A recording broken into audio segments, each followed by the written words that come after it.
Welcome to Lesson 1, Definition of Traditional Literacies. Good day, sir. So now let's take a look on our graphic organizer presenting the attributes of 21st century teaching and learning. First, we have integrated and interdisciplinary.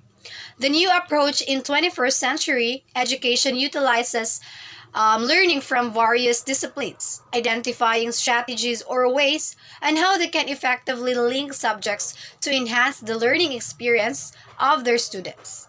A good teacher should and can certainly apply different topics to link together for the discussion of their lessons to be more interdisciplinary. Second, we have technology and multimedia. 21st century education should make full use of available information and communication technology or ICT, as well as multimedia to improve teaching and learning skills. It is important for the teachers to develop their digital literacy skills. Schools should acquire and use computers and multimedia equipment to enhance learning to the best extent possible. Next, we have global classrooms. 21st century education exposes the students to different concerns, not only from the local setting, but also concerns from other countries. Teachers need to integrate different global concerns in the discussion to give awareness to students of these current issues. And now, let's proceed to the next attributes of 21st century education, which is creating or adapting to constant personal and social change and lifelong learning. In 21st century education, learning is not limited inside the classroom, as it can happen anywhere and anytime. Education in the 21st century emphasizes that experiences can be of help to learn something. The next attribute is the student centered. Teachers should serve as facilitators of learning, not as sages on stage, but as guide on the side. All students should be given opportunities to gain new knowledge, learn with one another, and develop their own learning experiences. The sixth one is the 21st century skills. Education in the 21st century promotes the skills needed to be productive members of today's society. It is not for students to learn the basic skills of reading, writing, and numeracy, but should develop in themselves skills that would help them cope with life and work in 21st century communities. The seventh attribute of 21st century teaching and learning is project-based and research-driven. Teachers must facilitate student-driven activities to encourage active learning.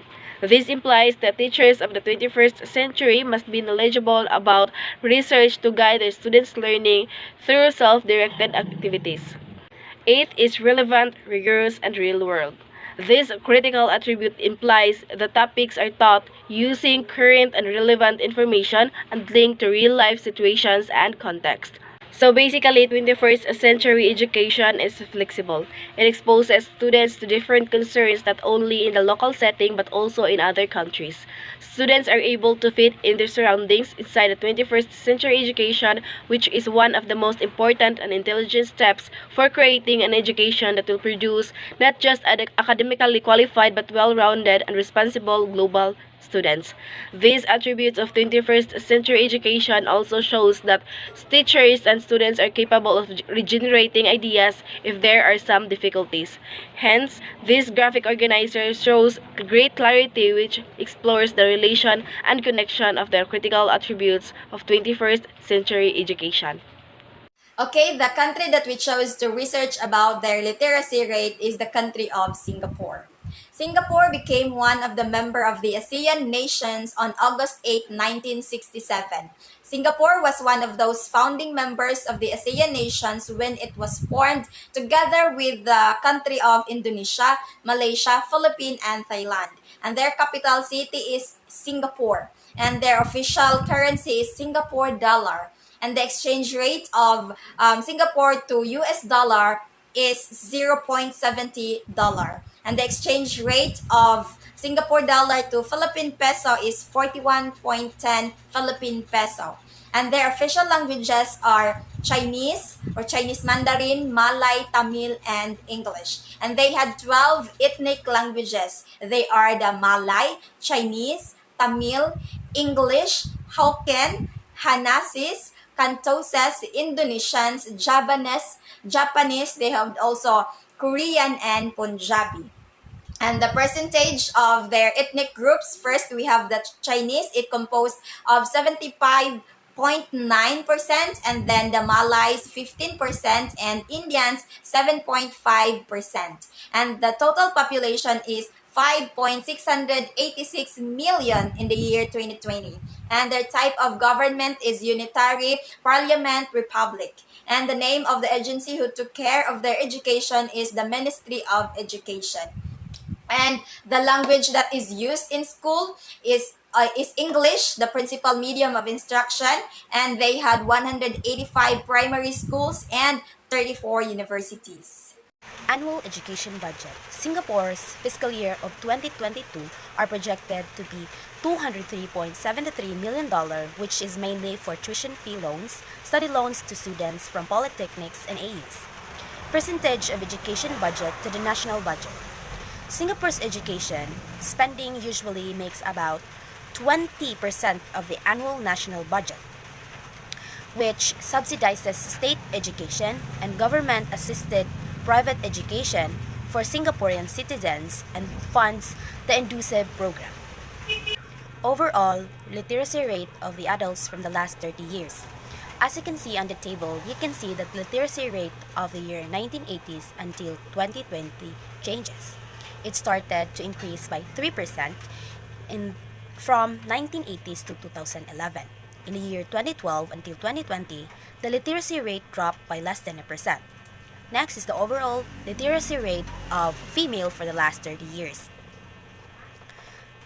Singapore's are pretty high from the 2012 until 2020, averaging from 98%. Next is the literacy rate of female adults from the last 30 years. According to the reports, the overall literacy rate of female adults in Singapore, as seen on the table, from the year 2012 to 2021, the literacy rate increases every year with not less than 1%. Next is the school structure or format. Education is compulsory for Singaporean citizens. The school structure consists of 6 years from primary school, 4 years for secondary levels, and 1 to 2 years for post-secondary school. Length of academic calendar. For primary and secondary level, the school year is consists of 2 semesters, and each semester is consists of 2 terms. For semester 1, term 1, the school year started from the month of January and ends with March. Term 2 started from the month of March and ended in the month of May. Secondary semester is term 3. The academic year starts at the month of July and ends this September. Term 4 starts the month of September and ends with November. For academic year for universities, it only have 2 semesters.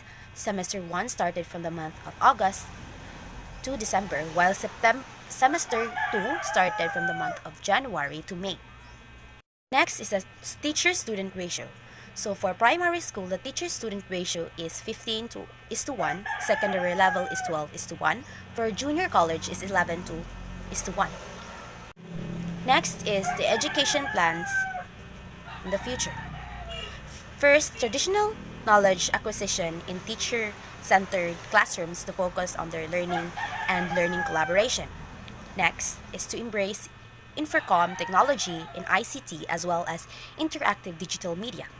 Third is to enrich ICT and embrace transformation and transform learning environments to equip students with critical competencies and dispositions to succeed in knowledge economy.